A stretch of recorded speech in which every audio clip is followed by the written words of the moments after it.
Jail में रह के क्या कर सकता है वो है? अगर वो अच्छा आदमी होता तो आज उसको मिलता नहीं क्या? उसको जमानत नहीं मिलती है? सारे जेल में सर रहे हैं, फिर भी हम ही केजरीवाल काहे का केजरीवाल है तू? भैया नंबर 1 की चोर है, टोटी चोर कोई ऐसे थोड़ी बोलता है उनके लिए। बहू बेटियां घर से निकलने के शाम 5 बजे के बाद निकलना दुश्वार हो जाता था, ये लोग ये भूल गए, समझे?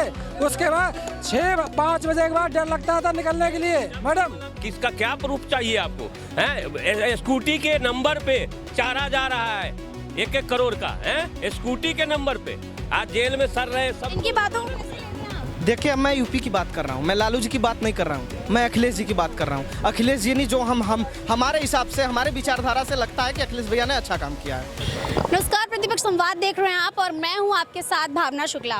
प्रतिपक्ष संवाद की टीम इस वक्त दिल्ली में मौजूद है और दिल्ली की जनता क्या चाहती है, दिल्ली की जनता राजनीति को लेके और लोकसभा चुनाव 2024 को लेके क्या मूड बना के चल रही है, इसकी लगातार अपडेट आपको प्रतिपक्ष संवाद के जरिए सीधे तौर पर मिल रही है।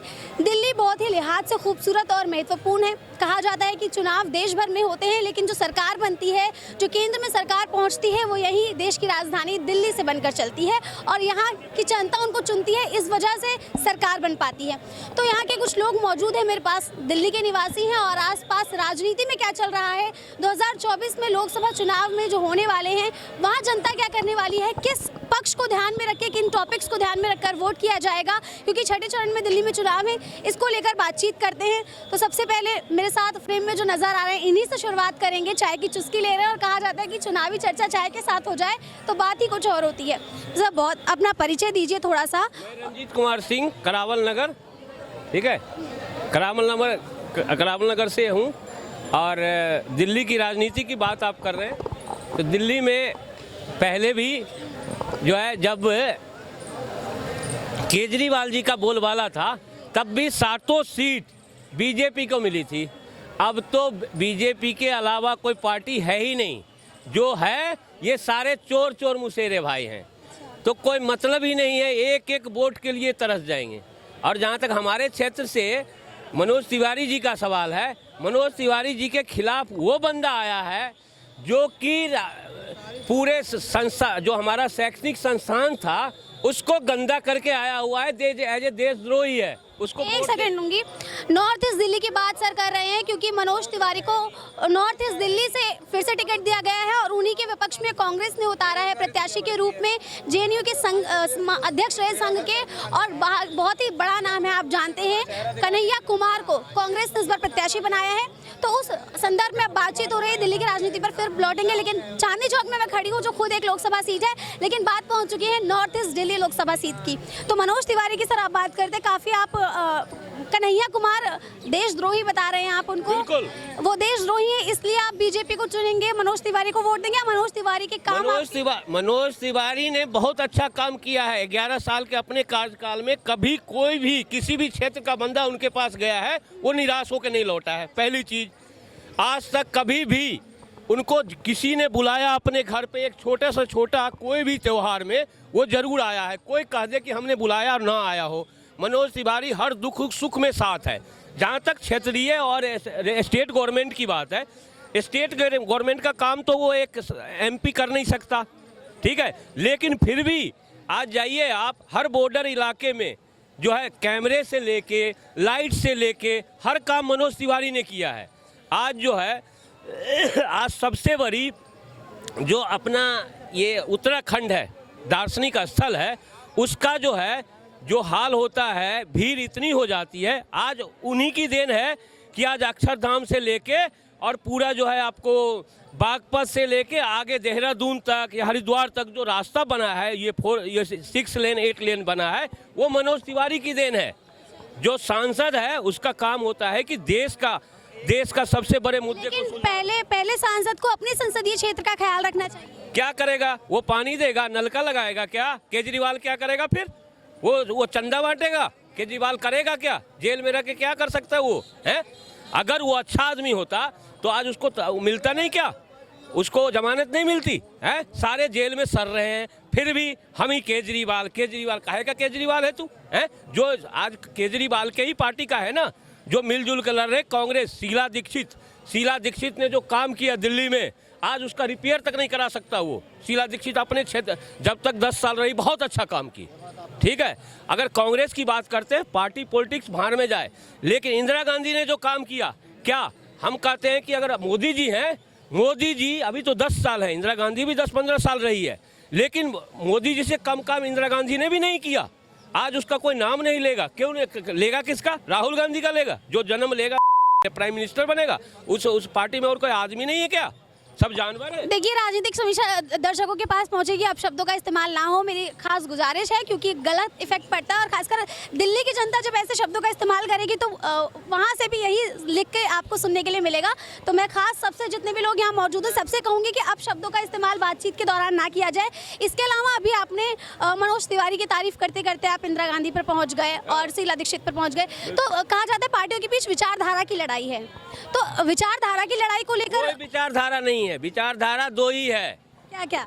बस यहाँ जो राजनीतिक है वो धार्मिक कर दिया है, और वो भी देन है कांग्रेस की, और देन है अब उसमें जलते हुए में घी डालने का काम किया है केजरीवाल जी ने। यहाँ पार्टी दो ही बन गई, हिंदू और मुस्लिम पार्टी। लेकिन विपक्ष तो कहता है कि विपक्ष कहता है कि राम के नाम पर वोट तो बीजेपी मांग। सुनिए, आज के डेट में ऐसा स्थिति बना दिया इन लोगों ने, पॉलिटिक्स वालों ने, कि अगर मोदी किसी हिंदू को मारेगा भी ना 10 टमाटर 10 जूते, लेकिन जब इलेक्शन आएगा तो वो देगा मोदी को वोट। आज के डेट में ऐसा स्थिति बना दिया है इन लोगों ने कि अगर कोई मुस्लिम को कोई मारे भी ना, मुस्लिम नेता ही क्यों ना मारे, भले वो मुलायम सिंह यादव हो या कोई भी हो, लेकिन जब वोट देने की बात आएगी तो देगा उसी को। तो ये धार्मिक हो गया, उसमें आप और हम क्या कर सकते हैं?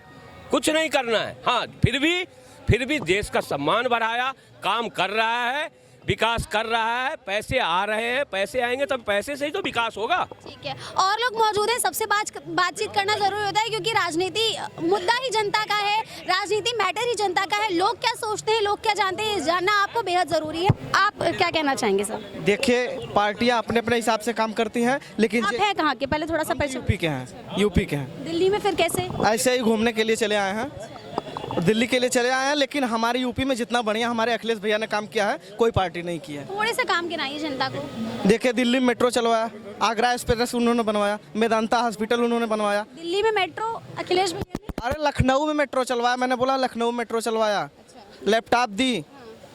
तो योगी को भी कहा जाता है कि उन्होंने बांटे हैं। क्या बांटे? आप बताइए क्या बांटे? टैब्स को लेके खबरें छपती हैं। इतने बड़े लैपटॉप को इतने छोटे में कन्वर्ट कर दिया, आज भी उनका फोन नहीं चलता है। तो क्या यूपी, सुनिए यूपी की जनता, सवाल ये उठता है कि यूपी की जनता सिर्फ लैपटॉप मिलने पर वोट देगी या बाकी चीज़ों को भी देखेगी? जो युवाओं के लिए खासकर कहा जाता है कि बीजेपी की सरकार में नहीं मिला, उनको रोजगार नहीं मिला, पेपर लीक जैसी समस्याएं हैं, तो इन पर भी युवाओं का पक्ष रहेगा? ऐसा कोई पेपर बताइए जो लीक नहीं हुआ हो।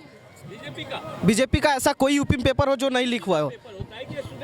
नहीं, बीजेपी के सरकार की बोल रहा हूँ मैं भाई। सरकार में होते हैं। सुनो, ऐसा है, जब लालू मुलायम जी का सरकार था, लालू मुलायम जी का जब सरकार होता है, जब वैकेंसी निकलती है 10,000 की, तो उनके फैमिली मेंबर जो है 20 लोग निकल जाते हैं 10,000 पे उगाही करने के लिए, समझे?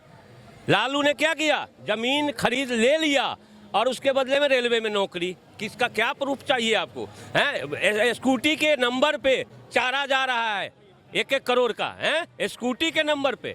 आज जेल में सर रहे सब। इनकी बातों को कैसे लेते हैं आप? देखिए, मैं यूपी की बात कर रहा हूँ, मैं लालू जी की बात नहीं कर रहा हूँ, मैं अखिलेश जी की बात कर रहा हूँ। अखिलेश जी ने जो हमारे हिसाब से, हमारे विचारधारा से लगता है कि अखिलेश भैया ने अच्छा काम किया है। चलिए अभी मैं आपके पास भी आऊंगी, सबके पास सबके। अखिलेश भैया नंबर 1 के चोर है, टोटी चोर कोई ऐसे थोड़ी बोलता है उनके लिए।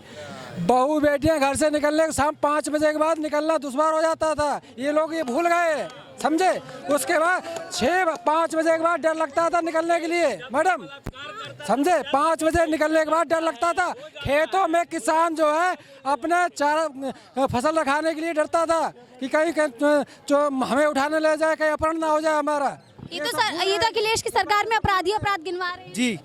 अखिलेश भैया ने 100 नंबर निकाला, 100 नंबर निकाला। हाँ, आपके लिए होंगे भैया, हाँ मेरे लिए भी। 25 साल भूल जाओ, बीजेपी के अलावा पूरे देश में कोई नहीं आने वाला। इनका पहली बात तो इनकी फोटो ली जाए, ये मोदी जी को भी क्यों मोदी आदरणीय मोदी जी को नहीं बोला जा रहा था? हम बोल रहे थे सारे लोग को सारे लोग को मोदी जी पूरे